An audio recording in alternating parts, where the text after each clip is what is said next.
On to South Korea now. Should the country make nuclear bombs?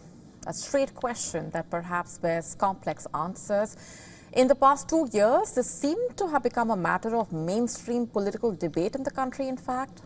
A poll revealing that 73% of South Koreans believe the country should develop its own nuclear weapons.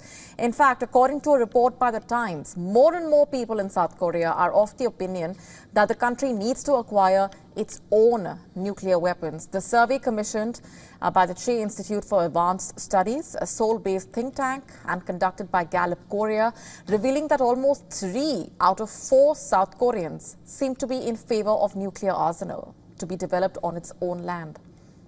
Why is this noteworthy? You see, this marks a decisive shift, as earlier such a move was viewed as either radical, far-fetched, or not concerning too many people, barring international relations experts. This was true till about, say, 5 years back. So what really changed over time is the question. Just for context here, just last year, South Korean President Yoon created ripples internationally, saying that acquiring tactical nuclear weapons was very much on the cards for Seoul and that it could be achieved pretty quickly. However, later he reversed his say on the matter. But what it did was build a momentum in a way around something that could have far-reaching consequences not only for South Korea but for the entire region and beyond. So much so that experts say it's no longer a matter of if but when for South Korea's nuclear ambitions to turn into a reality. But why is this a big deal?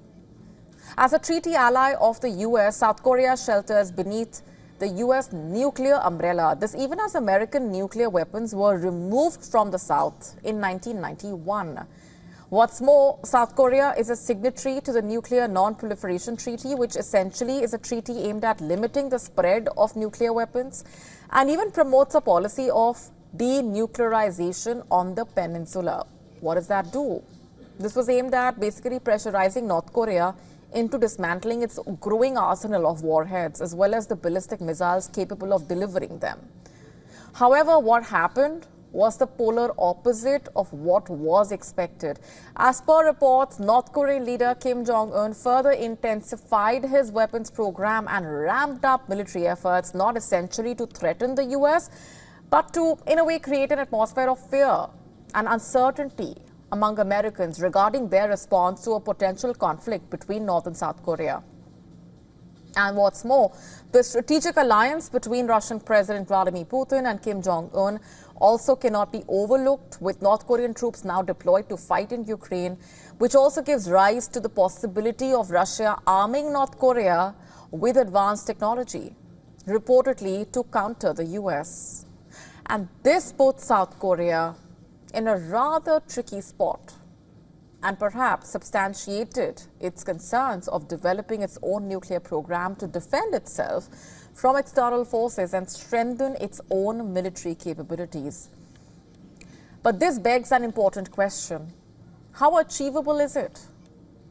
You see, as per reports, this is a move which will be met with both political and practical obstacles.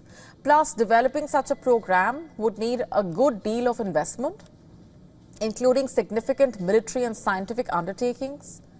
Will South Korea actually go about this path? Only time will tell.